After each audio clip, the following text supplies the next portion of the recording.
The first movie that I saw that made an impression on me was Pretty Woman. So I probably know most of Julia's lines in that movie. I probably saw it when I was 7, which is really inappropriate.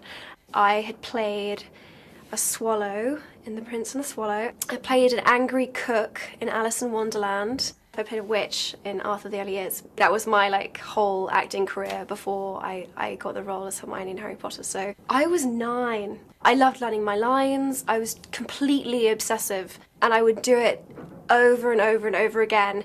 Funnily enough, in the first Harry Potter film, if you watch carefully in some scenes, you can see me mouthing Harry and Ron's lines as well as my own, because that's just what I was like. I was crazy. I ended up doing 8 auditions to get my role.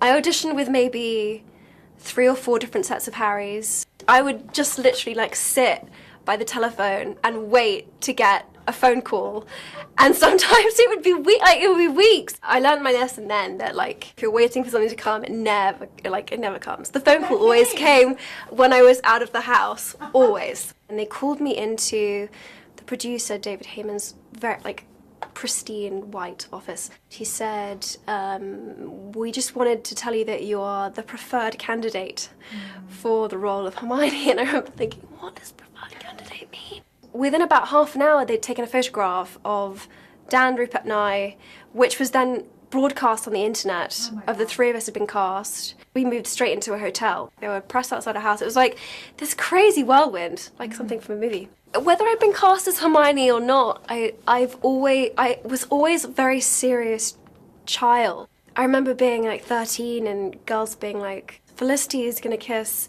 Ben on the school fields. It's amazing I had any friends, because I just remember saying, well, that's stupid. It's too young to mean anything. He doesn't love her, and that's just a waste of time. Drinking or being sexy or smoking never really held any allure or excitement for me. I wanted to wear a sports bra up until I was 22. I couldn't care less. So I guess I've just never been in a terrible rush to grow up or be seen as a woman all of a sudden. Bling Ring is the first role when, gosh, Nikki is so different to me. How do I try and understand a young woman who loves these things so much that she's prepared to commit crimes in order to have them? Trying to make sure that Nikki wasn't a parody was my biggest challenge. The costumes were amazing. The low-cut, juicy couture, and the skin-tight dresses, I would say, is the costume. I'm like, oh, we can see a bra strap here. We need to do something about this. She's like, no, sweetie.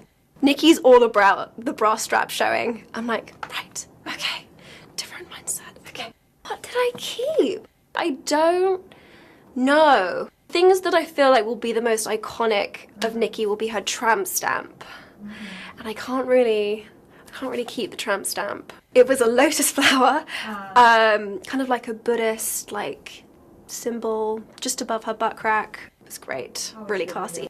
I think when it finally started to hit home that I was really famous, I sort of lived in denial for as long as I possibly could, telling myself, oh, I'm famous for 2 weeks of the year when the Harry Potter movie comes out, and then everyone forgets about who I am. Up until the age of 18, I would take the Oxford Tube, which is a public bus up and down from London. I got to the point where the fact that I was on the bus would spread from one end to the other, and it would just start to get totally crazy, and I'd be like, why am I doing this to myself? It probably wasn't advisable to go to college and room with a complete stranger who I had no idea who they were, or and to share a bathroom with 8 other people. That was my rebellion in a funny way, was my insistence to be normal and do normal things. Every day was a new day, and I just had to see how it went.